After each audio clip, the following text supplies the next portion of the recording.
For everyone with an interest in NASH, or more broadly, fatty liver disease, Surf's Up, Season 3, Episode 35 of Surfing the NASH Tsunami. Our last episode covering ILC 2022 starts now.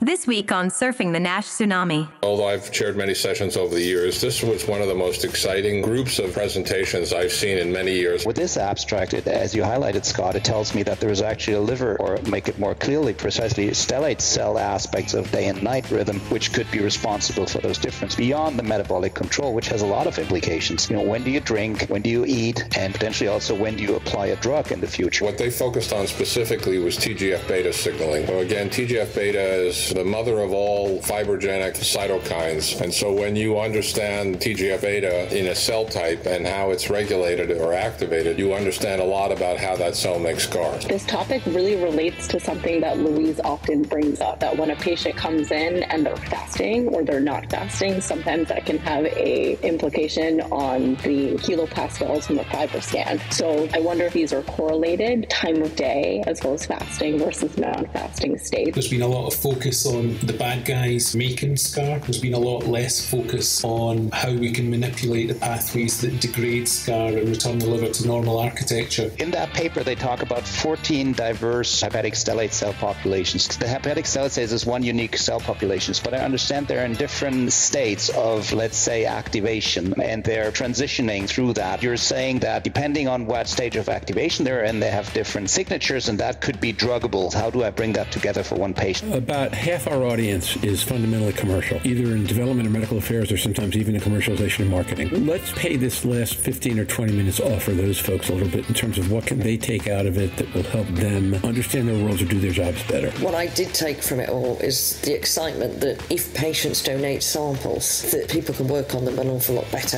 That encouragement to be able to engage with people for specimen donation, that it will be used to its max and beyond its max, beyond where technology has currently taken us, is absolutely fascinating. It's a great point by Louise, because, you know, the amount of data we're generating as a community now directly from human tissue is at a level I've never seen before, and it's exponential.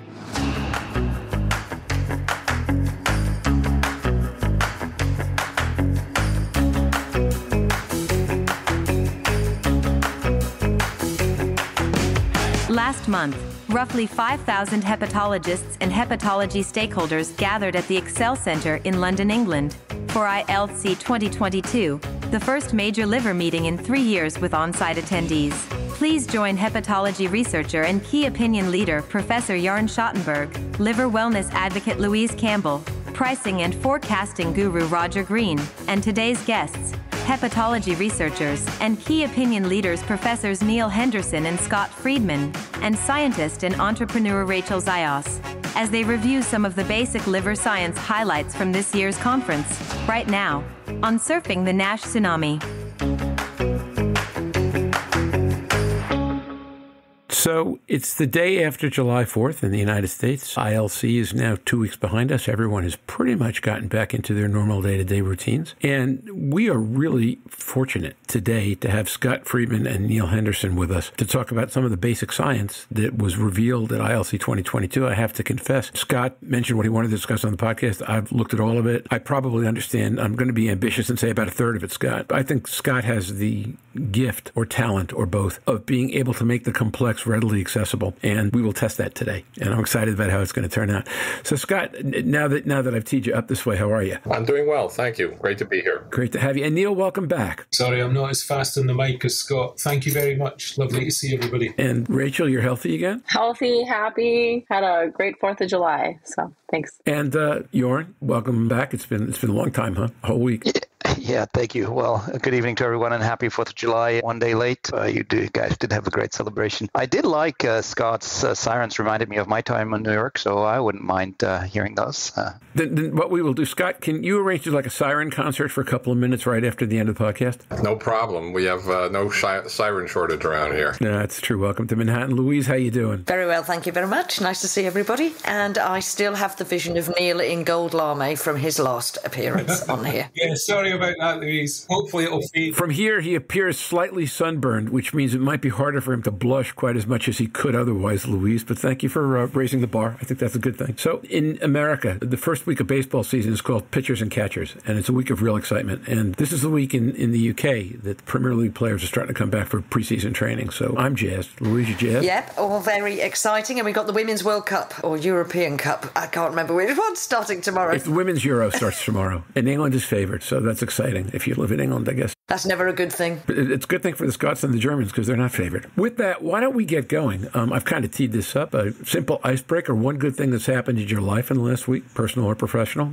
Brave one, go first. I'll jump in. I recovered from COVID following the EASL meeting, so back at work, back into clinics, which is quite nice just before I take a few weeks off for a summer break. So everything's going right, except our government is collapsing around me as we speak.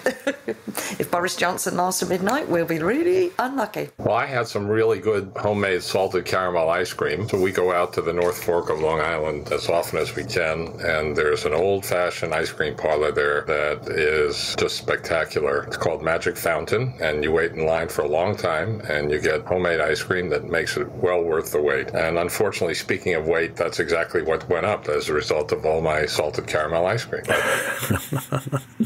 Okay. Next. Rachel Zay is here. I had a really good 4th of July. I am up in Maine this week, and I got to see a group of friends that I grew up with that I've known since I was about 5 years old. So they're friends that have turned into family over the years. It keeps you grounded, and it's nice to see old faces and in new environments and just everybody growing up and all that. So I've had a lovely weekend. Okay. Next. Yeah, this is Jan. As you guys know, we don't necessarily celebrate 4th of July here. I felt with you guys, and as there was no holiday, we actually had a post-EASL recording last night, so there's a lot of talk about the conference and new insights, and I think our recording tonight tees up nicely because thinking about how fibrosis progresses or what drives this is really down the line what I took clinical from the meeting, and we'll get to talk this about in a minute, so I'm excited to this recording tonight here. Excellent. And then Neil. I would say it's pretty boring, really. COVID is springing around our institute, and touch wood, I think I've so far managed to avoid it, but who knows, I may have had it, but so far so good. That's called a non-negative positive, but we'll take it. And exactly.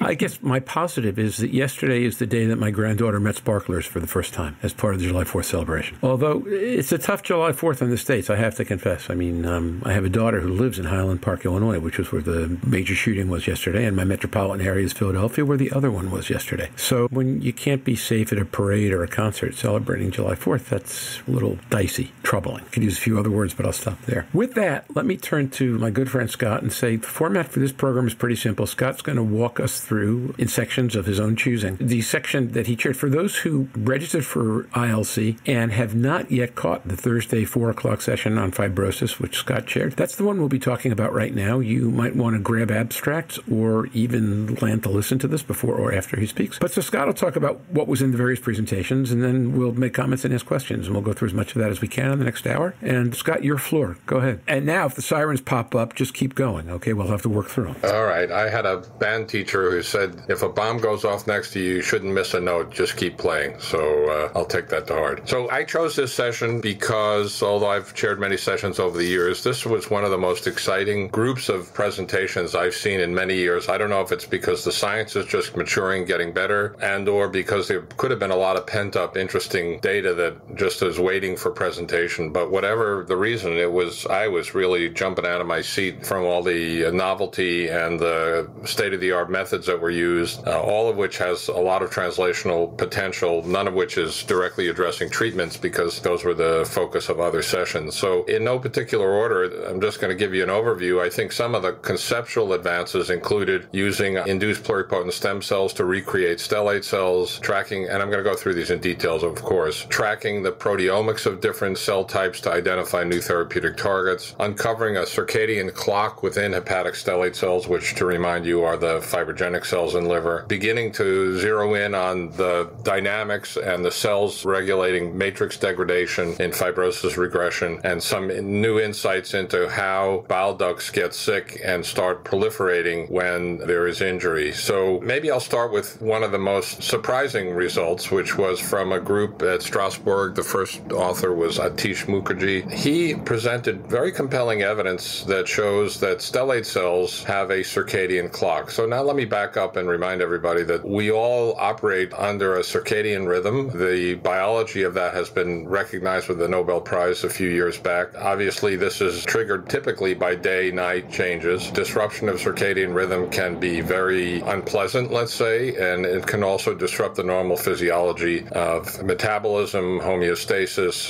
and pretty much affects all of the body. Most of the biology around circadian rhythm has focused on mediators that are present in the central nervous system. Slowly but surely, it's becoming clear that tissues outside of the brain also have circadian rhythms that presumably are synchronized with the central circadian rhythm. But who would have thought that that included the lowly little hepatic stellate cell, a fibrogenic cell, that contains the same mechanisms and the same machinery to regulate circadian rhythm as all those more specialized neuronal tissues. And in particular, Dr. Mukherjee and his team have shown that the circadian rhythm is regulated by a particular pathway known as Rev-ERB alpha. It doesn't really matter what the name of it is, but really more the concept that the ability of this pathway to control the fibrogenic machinery is cyclic. And so at different times of the day, the signaling by a fibrogenic pathway, Tgf beta, can wax and wane. And that has interesting implications for the prospect of either regulating the circadian rhythm or choosing the right points in the circadian rhythm so that antifibrotic drugs might be most effective. This relates to a paper that just showed up last week, unrelated to liver, but rather to cancer, that showed pretty convincingly that when breast cancer spreads, it does so mostly at night. And that has important implications for when you might optimally treat with cancer agents. And so the same may be true for fibrosis, not only in liver, but everything that happens in liver fibrosis turns out to be relevant to kidney and lung and other tissues. So I just thought it was a fascinating discovery that was, in my view, very convincing, has some implications for turning off fibrogenic machinery, trying to mimic the circadian rhythm, which can be done chemically, and somehow boosting the efficacy of drugs when we get them, based on the fact that we know that the fibrogenic or matrix-producing activity of the cell is cyclic. So I'm looking at Dr. Henderson and wondering what he makes of all this. Yeah, thanks, Scott. That's absolutely fascinating, and I'm going to look out for that work when it comes out. When you were discussing that, it was just pinging a memory I had of some work that I was merely a co-author in and involved in that came from Manchester in 2020 in lung fibrosis, and that was on reverb alpha. And again, as you say, mesenchymal circadian clock. And interestingly, when they played with reverb alpha genetically and manipulated it in non-mesenchymal cells, it didn't have an effect on a bleomycin model of lung fibrosis. So,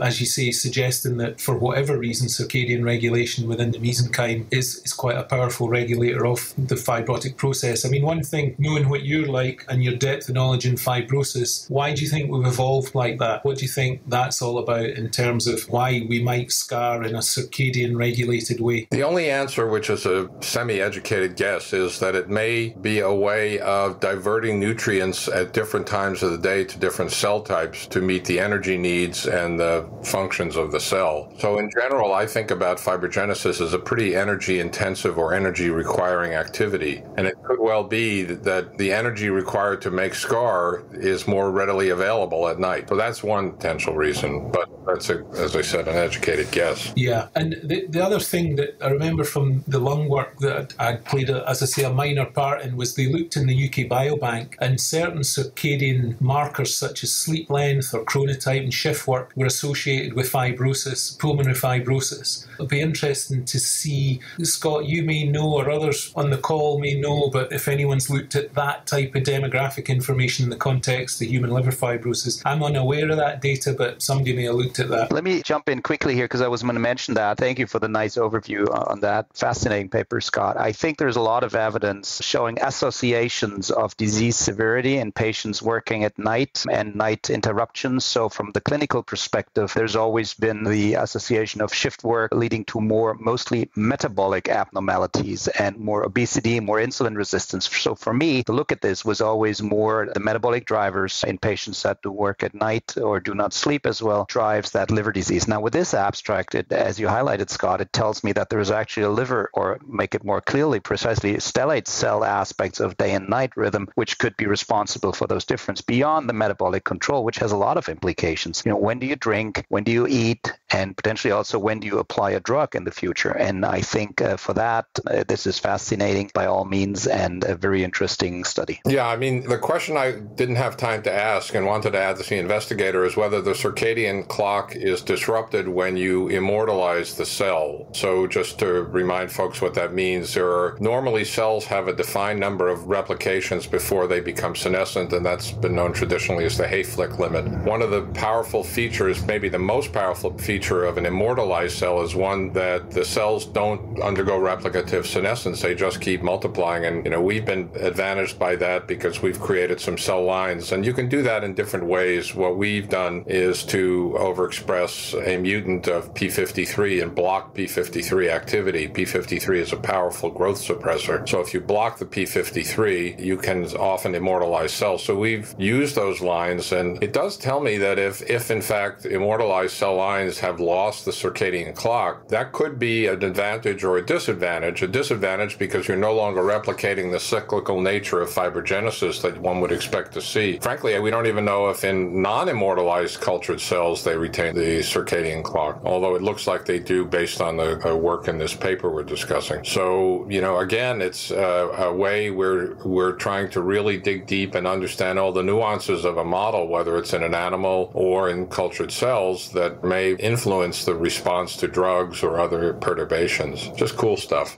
Scott, how would you foresee, or maybe the author commented on it during the presentation, therapeutically manipulating this axis as a potential therapeutic, say, for NASH? They actually had a compound, and I can't remember the mechanism, but I think it's a clock disruptor, and showed that the cells were responsive to that in terms of fibrogenesis. So that would be the obvious way. The other thing one could think about is timing therapies so that they overlap with periods or times of maximum responsiveness. Again, the cancer field is way ahead on this for obvious reasons. It's very important. There's also, in the cancer world, there's use of light box therapy, mostly for mood, but one wonders if jump-starting or amplifying the circadian rhythm using UV light could also have an impact on both cancer responsiveness, but maybe fibrosis as well. I'm getting out over my skis here because this is really not my area of expertise, but I just had to comment on it because I just thought it was so unique and interesting. So, Scott, you talked about what that might imply in terms of when do we medicate and maybe a little bit about what the goals are. Did anything in that presentation or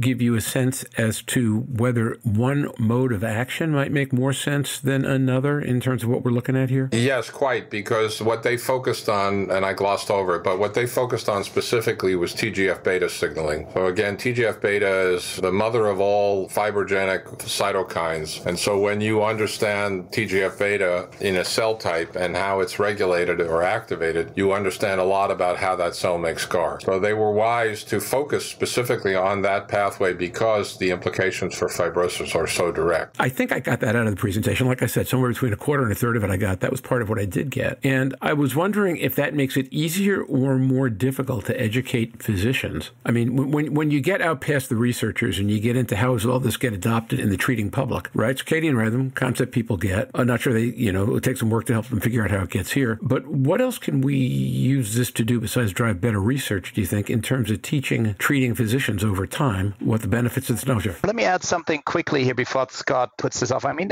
we're seeing some aspects of chronomedicine here. We're seeing time-restricted feeding, which has benefit for insulin sensitivity. That's been shown. There's been some tries in NAFLD, mostly calorie content impacts, but if you do adhere to certain time restrictions, in particular avoiding late-night meals, there are effects, and I think it's fascinating to think, as I said, that there is more than metabolic control that actually regulates fibrogenesis in the liver here through that mechanism. I was going to say something very similar. We already, I would say, personalize our instructions based on either the patient or the drug. It's very common. You have to take a drug on an empty stomach or a full stomach. You should take it at night and not in the morning. I think all of those recommendations are either empiric in the case of night versus morning or based on the impact impact of food in the stomach affecting the absorption or the activity of a drug. There is one other major, I would say, influence on circadian rhythm, and that's the microbiome. So we've talked in previous sessions about how there's increasing evidence that the microbiome impacts or may promote or protect from NASH. Perhaps part of that is through its impact on the circadian rhythm. Can I ask a dumb question here? Or it may be dumb. The circadian rhythm is predominantly viewed through the eyes, and obviously the type of light that we receive at the different times of day is my understanding of the circadian rhythm. And we use it in nursing. If you only have your observations taken once a day, we use the 6:30, 7 o'clock in the evening for the best temperature, the best blood pressure, so we can use it to our benefit. But for those who are blind, how does circadian rhythm particularly work? Could it be a benefit? Could it be a detriment when we talk about fibrosis and the sort of things that circadian rhythm can affect? Because I've enjoyed this presentation immensely. It was the bits that weren't addressed for me that obviously stimulated my thought process. Well, I'm no expert on circadian rhythm. I do know that the circadian rhythm of blind individuals is disrupted, and it can be very troublesome. They, at least in the U.S., some of you may have noticed, they actually have a TV ad for some therapy, and I don't know the mechanism, to reset or maintain a normal circadian rhythm in blind people. So I think it's a real phenomenon, and it can be very disruptive. And I think in the end, the impact on metabolism and the human health, it can be very serious. Rachel, you looked like you were going to ask something. Yes, I love this topic. I think that there is going to be a universe of research and development that comes out of this field. One thing I was thinking about is if the liver architecture in regards to the human genome, transcriptome, proteome, etc., oscillates during the day, it begs the question, does this have a implication on how we're developing biomarkers? So when would you ever ask a patient to come in at 10 p.m. or at some odd hour in an inactive stage or in the rest versus active stage of the day? So it begs the question, is there intra-variability between a single patient with NASH and cirrhosis? So I wonder if that's ever been considered in biomarker development, not even in the clinic, but just from a research standpoint. Does anybody have any thoughts on that? It's a great point. I have no wisdom except to say that it's probably something we should think more about, because if you're trying to validate a biomarker either in the same patient, which is what you're emphasizing, and certainly across patients, it may matter a lot what time of day their tissues are analyzed, whether it's circulating blood or liver or something else. Yeah, and this topic really relates to something that Louise often brings up, that when a patient comes in and they're fasting or they're not fasting, sometimes that can have a implication on the kilopascals from the FibroScan. So I wonder if these are correlated, time of day, as well as fasting versus non-fasting state. These are definitely related to circadian rhythm and triggers along this 24-hour period. I welcome anybody to work on this research who is listening. Yeah, I would just add in there, Rachel, that I think we're remarkably unsophisticated in the way we've looked at this as a community over the years. And, it would be fun, wouldn't it, to take one or two of your favourite liver fibrosis markers and literally measure them every 3 hours in the same person for a 24, 48-hour period and see what the variability is like. And coming back to the point about microbiome, I think that's a really interesting one, isn't it, in terms of it's hard to conceive how the microbiome effects on the liver might not be different when you have a big meal and your portal vein blood has very different constituents coming into your liver than when you're fasting. So I think it's a great point. What we do know, with NASH progression is it's non-linear. So, it's like a crocodile's back in terms of it can wax and wane, even though progression can be upwards trajectory over time. It waxes and wanes. So I think the point you make is a really good one and something we need to think more about as a community in terms of also what gives you the most accurate measurement. What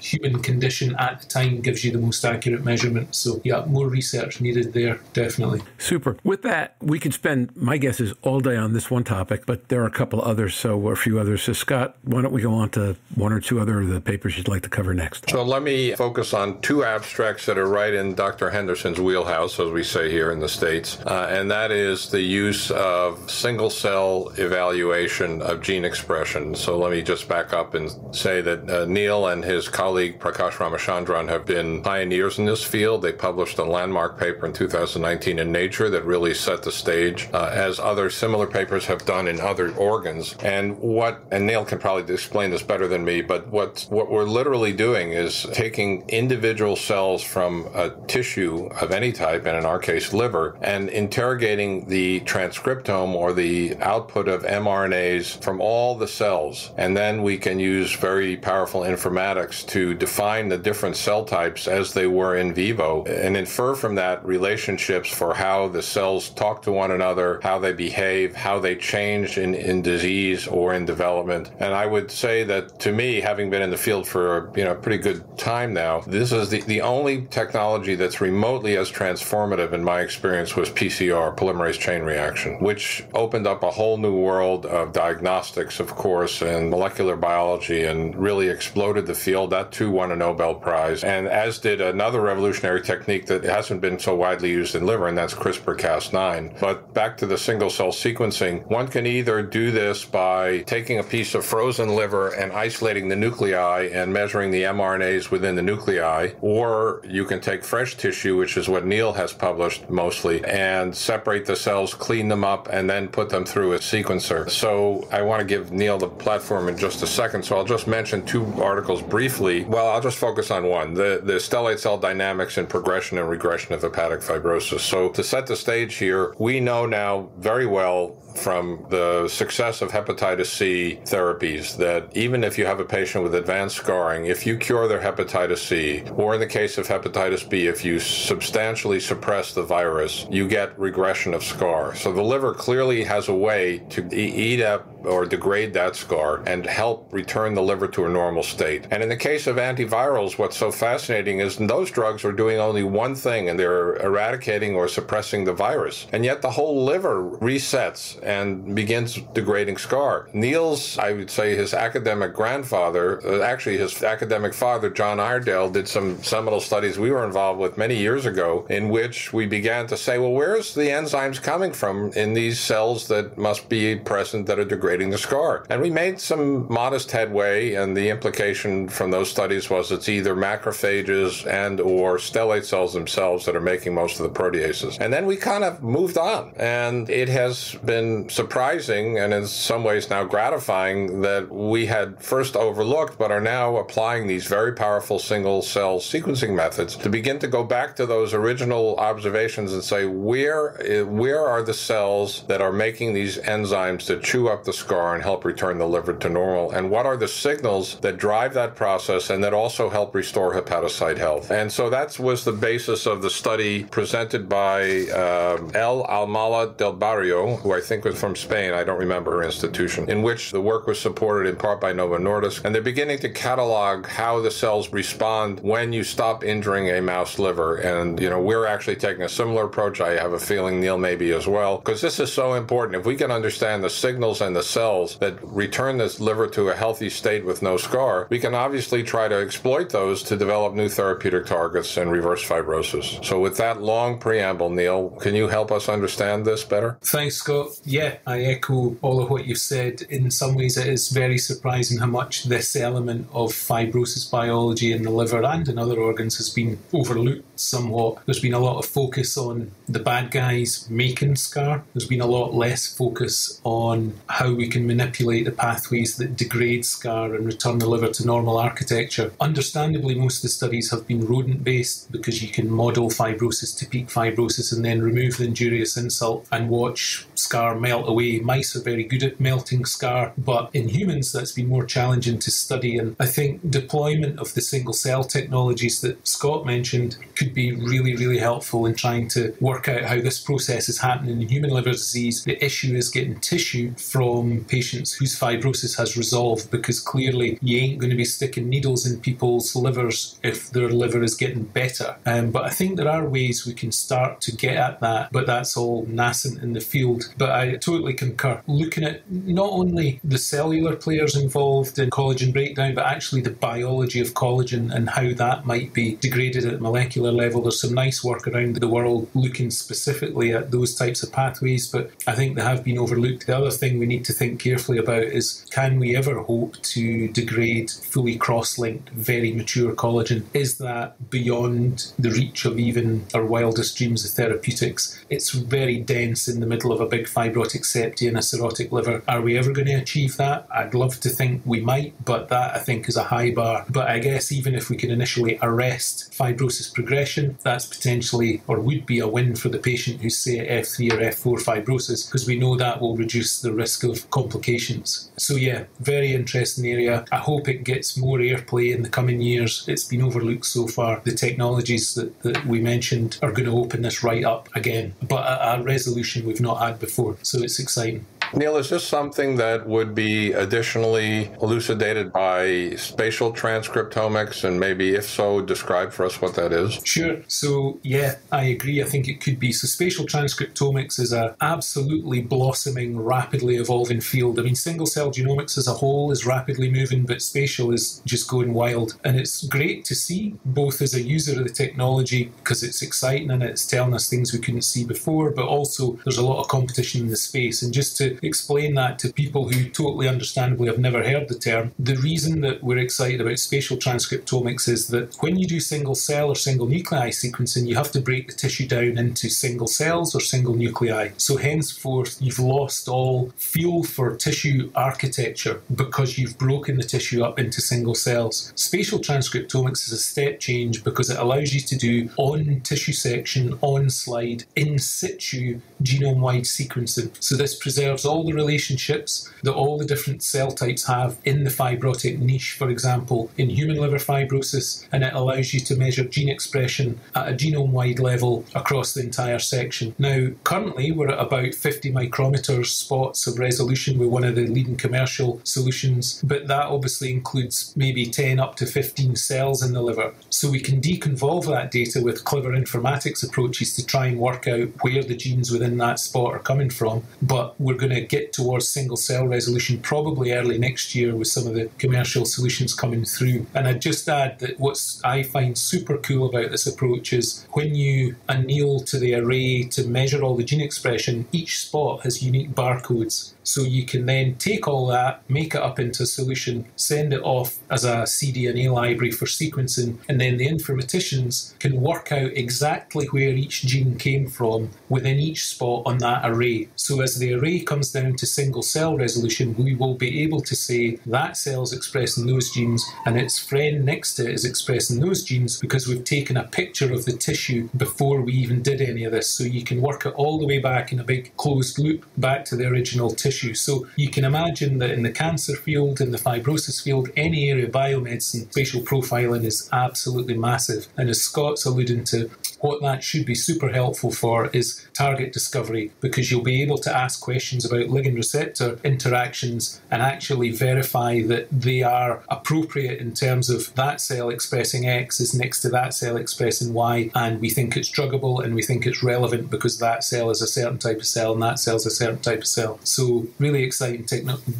genuinely really exciting technology. Yeah, it is fascinating. I'm just going to say something quickly again. I know Rachel probably has a comment on this too. Is Neil, in that paper they talk about 14 diverse hepatic stellate cell populations. Now that probably means that we have, the hepatic stellate cells is one unique cell population, but I understand they're in different states of, let's say, activation, and they're transitioning through that is my understanding, and that's what they're able to measure. And you're saying that depending on what stage of activation they're in, they have different signatures, and that could be druggable. And then maybe you have to look for the dominant feature, or how is maybe you can post this a little bit from the clinician's point of view. I have one patient, one liver, but they have so many different subtypes or subpopulations of hepatic stellate cells. How do I bring that together for one patient? Is there going to be a dominant one that I want to drug? Is there a dominant one that drives the phenotype? Or maybe there's the little tiniest population, but that's the most critical for the patient. So any thoughts on that, or how can I put this in the whole of the patient? I mean, for drug discovery, that's an interesting theme. Yeah, great question, Jorn. And this kind of brings me to the devil's in the detail with single cell data. And I know you'll be aware of this, but it's really helpful for us to kick this around and chat through it. So you can cluster your data in various ways. You can take an amorphous blob of single cell data and you can literally change the amount of subclustering your informatics analysis will show. So you could take a blob and turn it into 12 clusters or 4 clusters. And it's all to do with,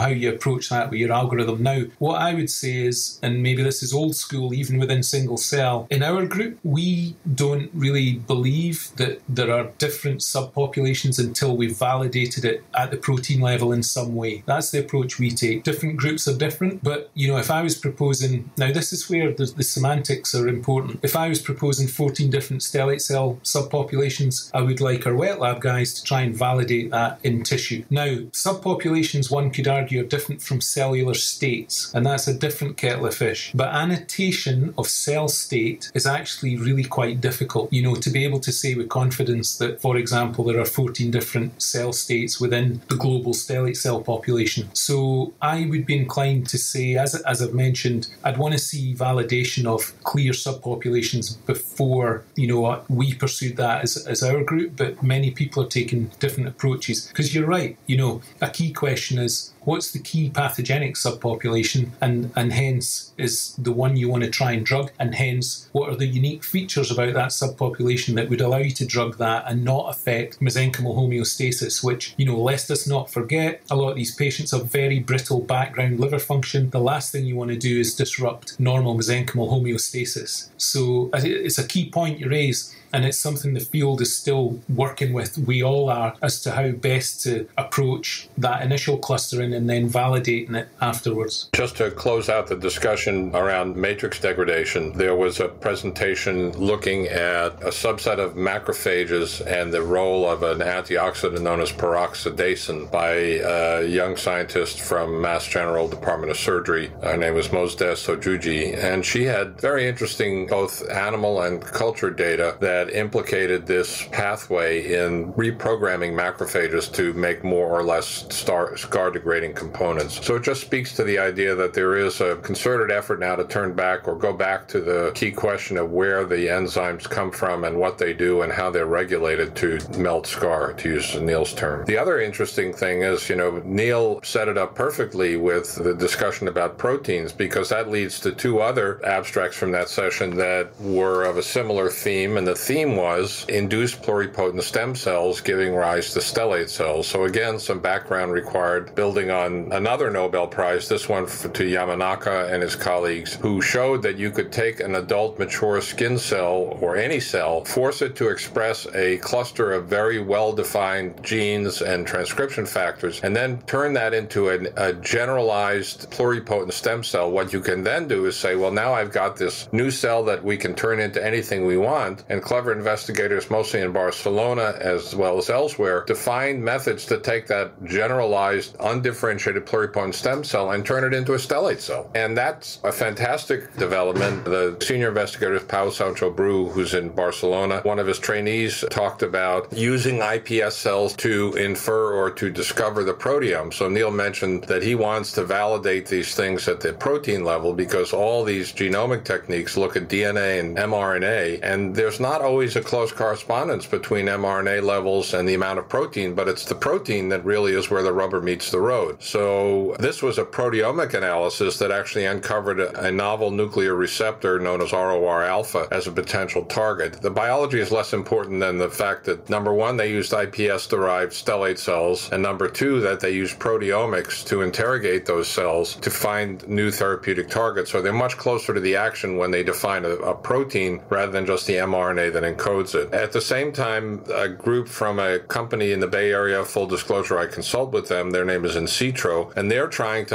optimize these iPS-derived stellate cells to get the best one that, apropos of what Jorn was asking, the one that is that's most faithfully representing what we see in vivo. And so they used a machine learning approach to take these induced pluripotent stem cells and sub-select for the very best that can really get them closer to predicting the activity of a drug or a biomarker for hepatic fibrosis. So, the other reason why induced pluripotent stem cells are important, not yet so much in liver, but eventually, is you can take those pluripotent stem cells and program them into hepatocytes, or you could program them into endothelial cells. That creates opportunities to either reconstitute all the different cell types from the same patient that have now been redifferentiated into the different elements of the normal liver, or you could reprogram into hepatocytes, use that as a carrier to basically repopulate the liver in a patient with cells that are derived from their own tissues so that there's no rejection or need for immunosuppression. So all of this comes about from the spectacular Nobel Prize-winning work of Yamanaka, but the implications of this are just beginning to become obvious or more obvious as both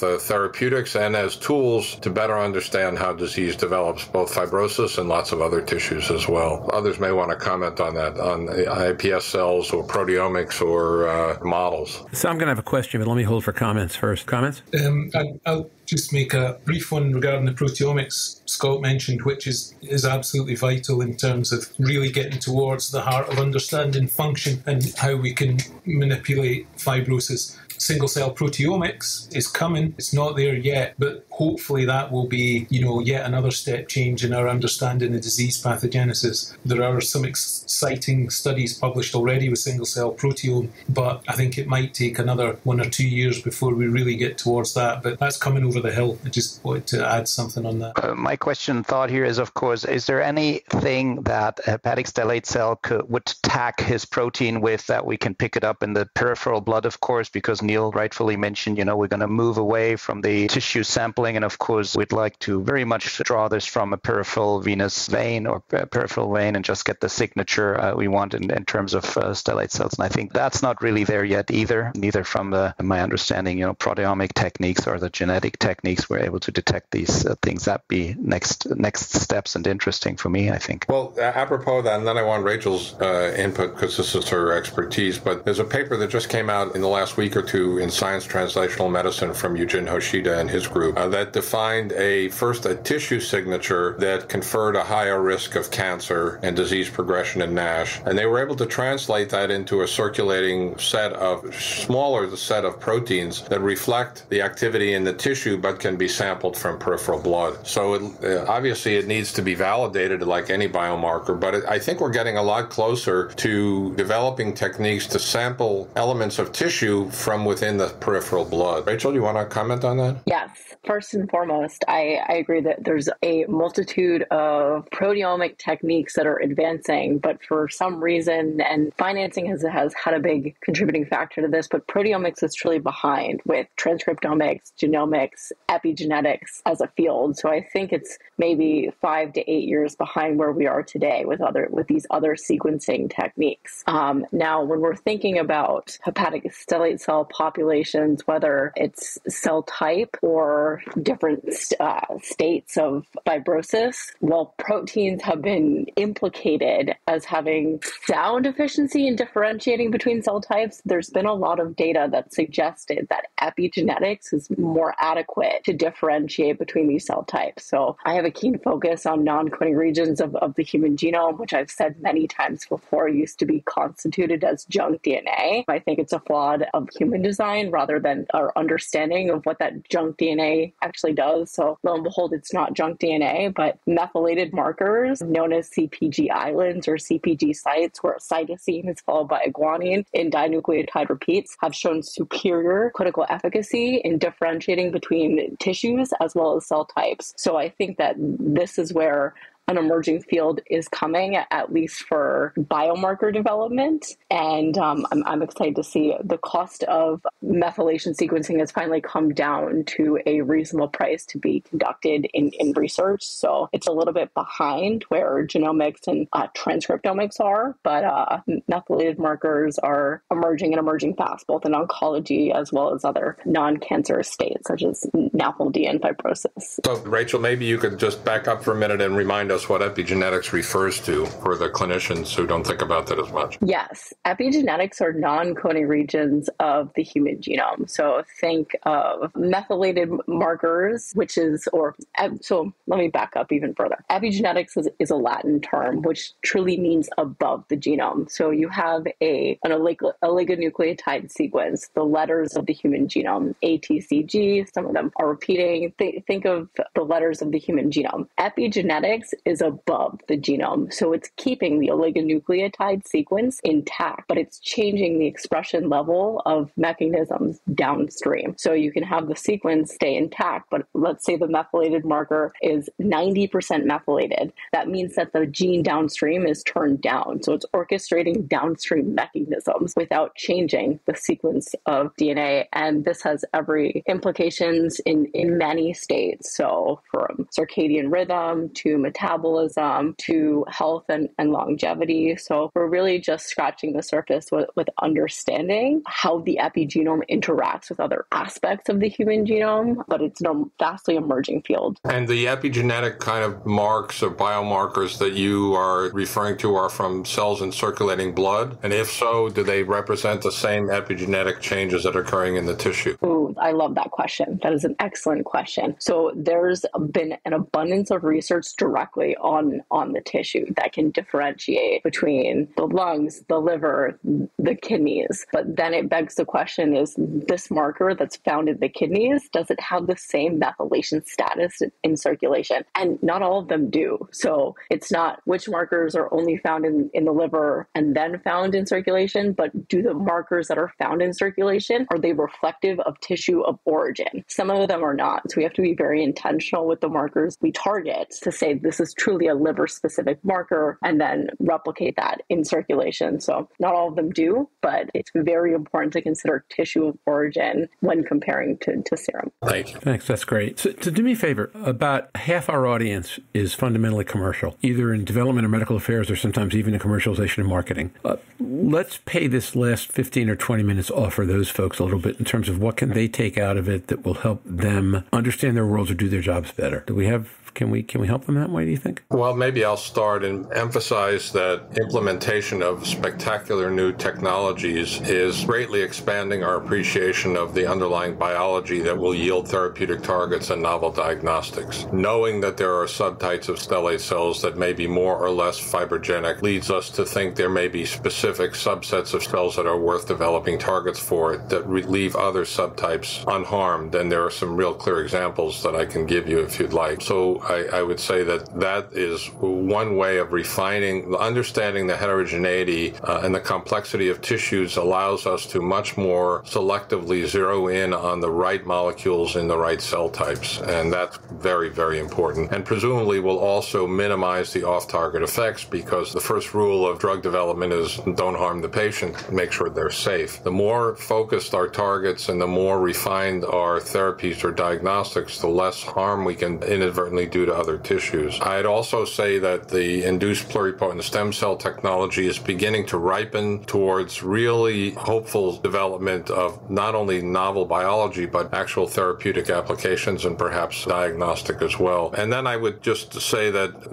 more or less summing up, I think all of the presentations in this session really reflect a growing appreciation of the complexity and nuances that we should have expected all along, but will really yield much more clarity about how we go about diagnosing and treating disease. Following up on Scott's comment, and I endorse his stressing that technology leads to advancement, leads to better understanding. I think the future is about individualization of therapy by employing these techniques, and Neil and Scott are tremendously advancing the field with their basic science approaches here. It will help us to better identify patients or potentially also do more personalized therapy. As of today, if you apply these technologies, it will help us to understand some of the variability we're seeing in these clinical trial populations, because all we do is take a piece of liver, asking the pathologist whether it has fat and inflammation in it and some degree of fibrosis, and then we throw them all in the same pot. Some study sponsors ask for metabolic risk factors, but that's so much just scratching the surface of the pathophysiology of this disease, and these technologies will help us advance this. And if you're able to look at some of that data in your phase 2 programs, in the early programs, the preclinical programs, you're going to think in the end be able to mingle out some of the variation. We're seeing that in the end leads to trial failure. So I think these technologies will help us to redefine the target group and the group of the highest unmet need. As such, clearly we need this to move forward and integrate it into the clinical trial development arena. Yeah, that's a great point, and I would just put a fine point on it by saying what it will hopefully lead to is identifying subgroups of patients with NASH who are more likely to be responsive to a specific therapy. Therefore, the clinical trials can be more focused, they can involve less patients, and they can separate much more clearly responders from non-responders, because it's building on the concept that Jörg articulated that NASH may not be the same disease in every patient. And we can only learn that by going below the surface to define environmental, tissue, genetic, and microbiome, among other things, the factors that make each case of NASH somewhat unique. It's interesting, Scott, because I think one of the things we've been learning over and over again over the last 3 years slowly is that NASH isn't just one disease, but it's hard to figure out exactly how to characterize the different diseases in ways that make it practical. So what I take out of your comment and yours is that one thing all this does is move us way down the path to being able to do that, to where we not only know that it's different diseases, but we actually know what that means in terms of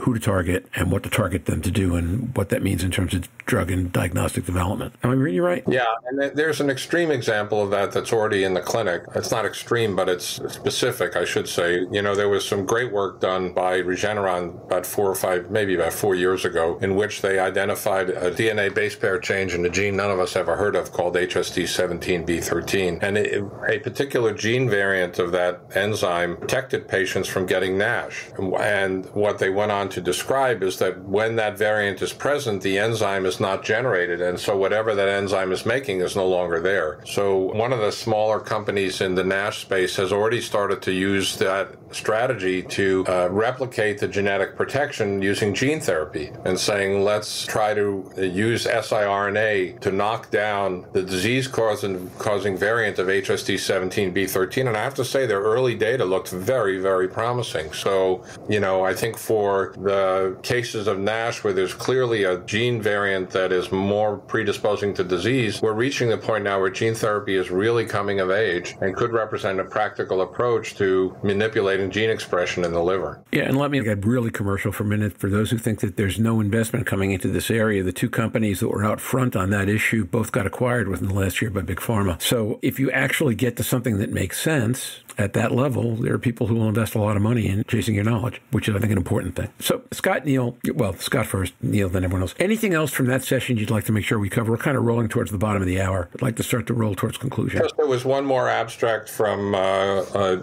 young woman in Heidelberg. Her name was Macrina Lamb. She presented a beautiful comprehensive study looking at the role of a particular receptor known as receptor for advanced glycation end products, or RAGE, as driving a very important response that we see both in NASH and in bile duct diseases, where the bile ducts begin to proliferate and create something called the ductular reaction. And it's been a bit hazy in terms of what is causing the ductular reaction and why does it correlate with fibrosis. There are some candidates, for example, alpha V beta 6 that Neil may know about, but this introduced a new player that might help explain that ductular reaction, at least in animal models. And that's very important for patients in particular, not only who have NASH, but even more so perhaps who have bile duct diseases like PSC and PBC. The work was very convincing, and there are therapeutics being developed against RAGE, so there's a very translational implication of that as well. So I just want to give a shout out to that one additional paper. Yeah, I personally, of the six, that might be the one I thought was most dazzlingly clear in presentation in terms of I could follow it. I could follow a couple of them better than others. That was one. I thought that what she did was really pretty fantastic. I agree with that. Any other thoughts or comments about that presentation or anything else having to do with fibrosis that we learned or heard in the meeting, maybe outside of that session? I think, Roger, one other comment I'd make is, you know, we have all these dazzling new technologies and they're giving us incredibly rich information, but what I'm very excited about, and I know many people in the field are, is linkage of this type of data with accurate and rich clinical metadata. That's going to really push the field on as well. And it comes back to Jörn and Scott's points about accurate stratification and placement of patients within subgroups of a given liver disease. As the next few years roll on, there will be very large data sets with linked clinical metadata that I think should really help with all of that accurate stratification, which should help clinical trials in the ways everyone's discussed. The other thing I'd also say is, you know, molecular pathology pathology, AI-driven approaches in molecular pathology. It's incredible the information that the AI approaches are already unearthing from standard H&E histology images. Ally that with potentially these genome-wide molecular readouts, and I know,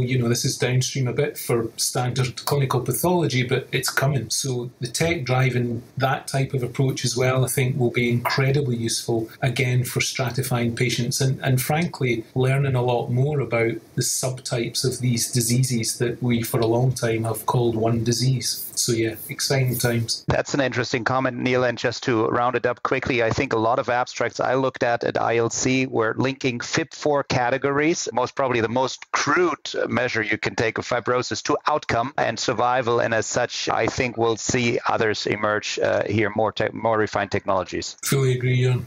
Yeah, I agree, Jorn. And then, of course, the challenge is going to be what made FIB4 sexy is that it's cheap and widely accessible. So we're going to have the challenge to figure out how to make other more helpful things do that as well, or to get smart about how to stage our diagnostics. But that's something people are spending a lot of time on already. All right. Why don't we just roll to wrap up question, okay? The one thing that we've talked about today that you can see having the greatest, that will make the most dramatic change in the foreseeable time window, however you want to define that, a year, 3 years, 5 years. Brave one, go first. Well, I'll give it a shot. I actually think the single-cell information is going to help us refine therapeutic targets within the very near future. In some ways, it's already being used to help refine targets for cell-based therapies using CAR T cells. CAR T are chimeric antigen receptor T cells that are actually guided missiles, and you can program them to target any cell surface receptor that's certainly in the liver as well as other tissues. Leveraging the fine detail you get from single-cell methods has some really direct implications for choosing targets, for example, for these guided missile CAR T cells, among others. And that field is exploding as well. So the prospect of using cell-based therapy is heightened because of the single-cell information that's coming out at such a rapid pace. I'll jump in next because this isn't my area of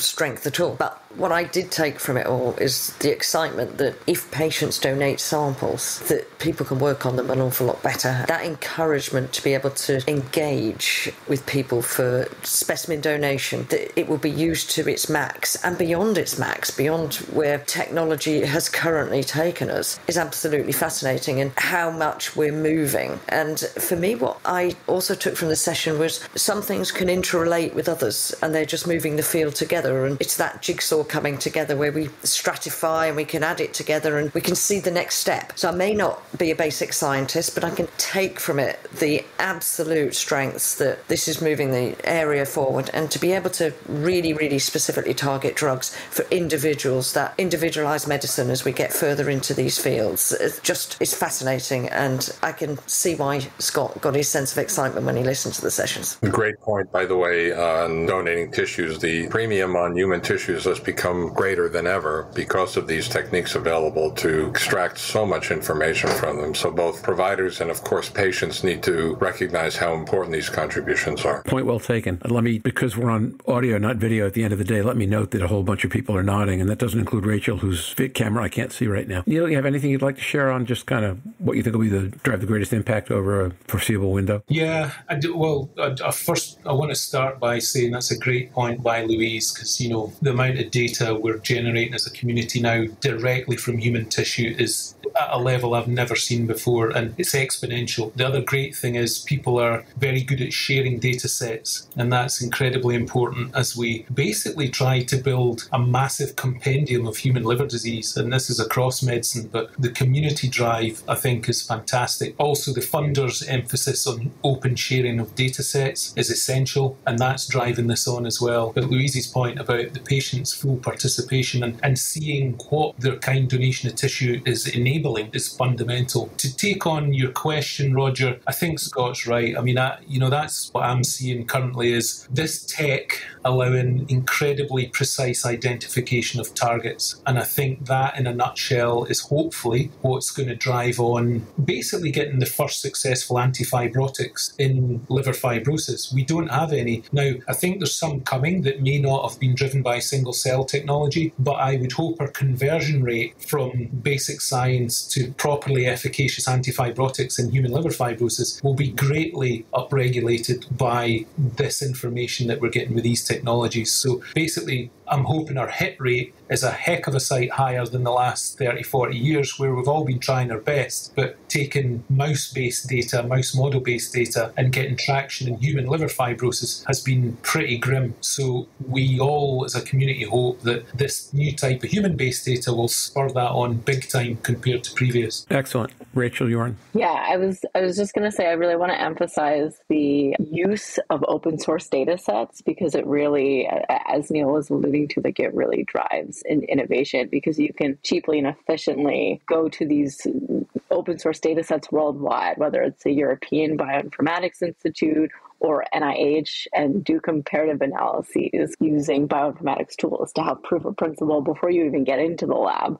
So it's really useful. It comes down to the patients and the providers and getting those samples into researchers' clinics and research institutes. So I really want to emphasize that. And then on the commercial side, since we've talked a lot about the sciences, the cost of sequencing is going down and has been going down exponentially for the last 20 years. We've really hit a plateau in a positive way, where these tools are now finally economically feasible to be used routinely, both in research and in the clinic. So this is going to open a world of opportunities, both on the diagnostic side as well as the drug development side. So that I'm very optimistic about, and it's really been a collaborative approach between these different tools. So that's one thing I've gotten out of these talks, and it's exciting to see. Okay, so Jorn, I think that leaves you and me. I'll go quickly. It's very exciting, having both worked at the bench and in the clinics. To be informed for drug development by these technologies is a real advantage. And I think we've touched some of that. I think some failures we've seen, the field mostly agrees that they were rushed into advanced disease stages of clinical trials without having thoroughly enough being informed by clinical,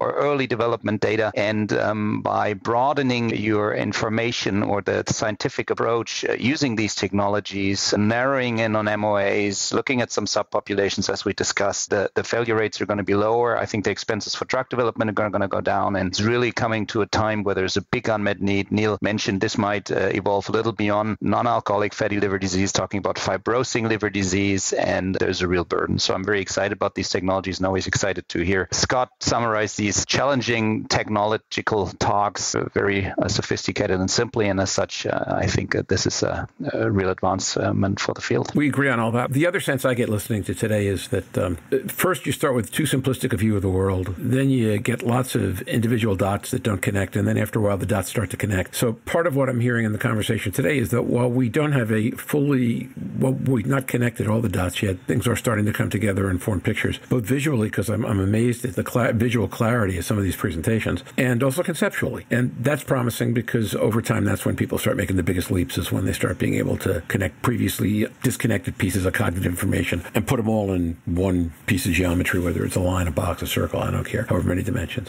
So with that, Scott, this started with you. If you have anything else to say, I'd love for it to end with you. If not, we can wrap up. Only that one other variable that we hadn't really talked about is whether there will be treatments not only for different patients, but in different stages of disease. So there may be targets that are more important when there's a lot of fat, and others where there's less fat and more fibrosis. And I think that's yet another frontier that at least my lab and others are beginning to think about. So to me, the future is really bright. I'm more excited about the science we're doing and the science the field is doing than I've been in 25 years. Fantastic. And I think the perfect note on which to close. So thanks to all of you. Everybody say goodbye. I'll be back with Business Report in a couple of minutes. Thanks. Bye. Bye-bye. Thank you, folks. Bye. Okay, bye-bye. Good seeing you all. Good meeting you, Rachel. And now for the Season 3, Episode 35 Business Report. Slava Ukraini, Heroyam Slava, glory to the Ukraine, glory to the heroes. May this war come to a satisfactory and appropriate end as quickly as possible. With today's episode, we formally wrap up our coverage of ILC 2022, the first major congress in 3 years with a significantly sized in-person audience. As Scott Friedman notes on today's episode, there were some amazing sessions there, the one we covered today being among them. We recorded today's episode mid-afternoon on Tuesday. We will post it 30 hours after recording, which is a real rush. As a result, I'm keeping this business section really short. Last week's coverage was different than usual. As you all know by now, we missed presenting an episode last Wednesday due to technical issues in the Excel Center. Since then, we've released 4 episodes, the one today, the one last Wednesday, and 2 a week and a half ago right after the conference. Also, we have created 9 conversations from those first 3 episodes so that everyone can access what you want to hear, and we'll probably be creating at least 4 from this one. Listeners tell me they've appreciated the opportunity to read what we're covering in each of the 9 conversations to date and picking the ones that they want to listen to. If you've not checked that listing already, you probably want to do so. Our Rising Tide series continues to progress, and we are moving forward on our CME pilot as well. I'll talk more about this next week because we're moving quickly, but we are moving forward nicely on both projects. More on this to follow. The download count this week is rising again. Despite being 1 episode short over the last 2 weeks, downloads have risen back over the 1,000 level and promise to grow further in the weeks to come. I'll have more information for you next week about the next episodes. Later in July, we've got exciting topics that I will, as I say, discuss in greater detail next week. So with that, we've got a lot of production to do, and I'm off. Thanks to Magic Mike, so he has a chance to get production done in time for us to drop it tomorrow evening. I want to thank him, Eric, Steve, Murph the Magnificent for their usual excellent work. And with that, I'm done. Stay safe, surf on. I look forward to seeing you again next week on the podcast. Bye-bye now. Have any questions for the surfers? You can send them to surfingnash.com, and we will answer on the podcast or the website.